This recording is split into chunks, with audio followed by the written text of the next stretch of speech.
सद्गुरू श्री ब्रह्मचैतन्य महाराज गोंदवलेकर यांचं प्रवचन 13 सप्टेंबर. शुद्ध भावनेशिवाय सर्व व्यर्थ. भगवंताला शरण जाण्यात देहबुद्धी आणि अभिमान आड येतो, परिस्थिती आड येत नाही. ती व्यसनाच्या आड कुठे येते? अभिमान जाण्यासाठी उपाय म्हणजे जे जे कराल ते ते भगवंताला अर्पण करावे.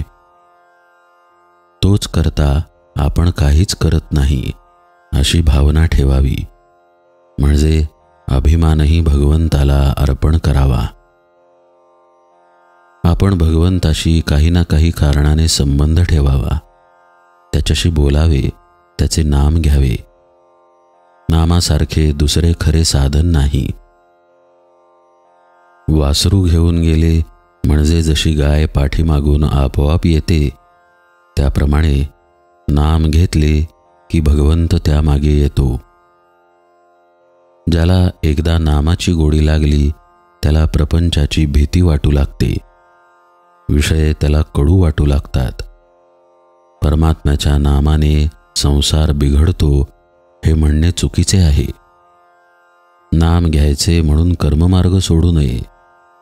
नामाची गोडी ज्याला आली त्याचीच कर्मे सुटतात.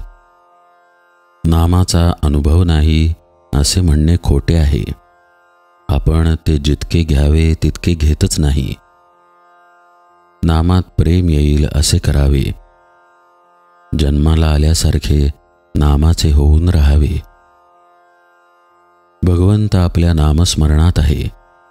शुद्ध भावनेशिवाय सर्व व्यर्थ आहे आणि शुद्ध भाव होण्यासाठी सत्समागमा वाचून दुसरा उपाय नाही.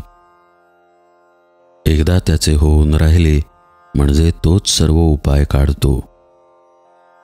मी अमुक एक साधन करीन असे म्हणू नये. परमेश्वरा, तूच माझ्या हातून करवून घेणारा आहेस अशी दृढ भावना ठेवावी.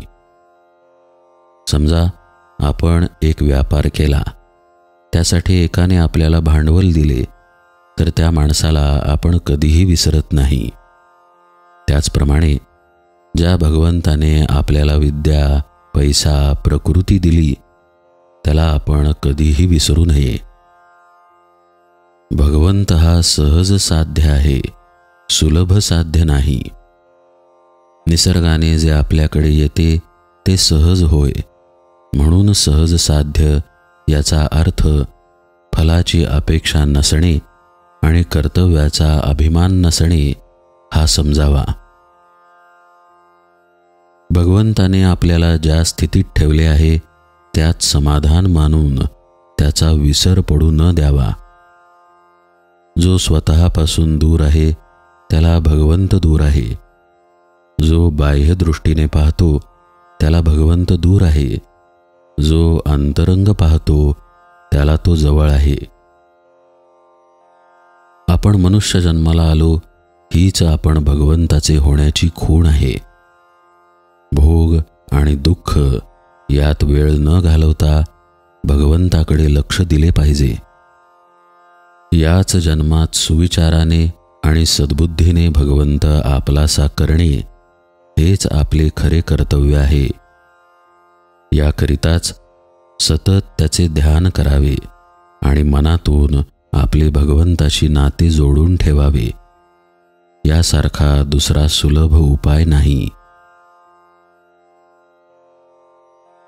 तुझ्या नामात मला गोडी दे हेच भगवंताजवळ मागावे.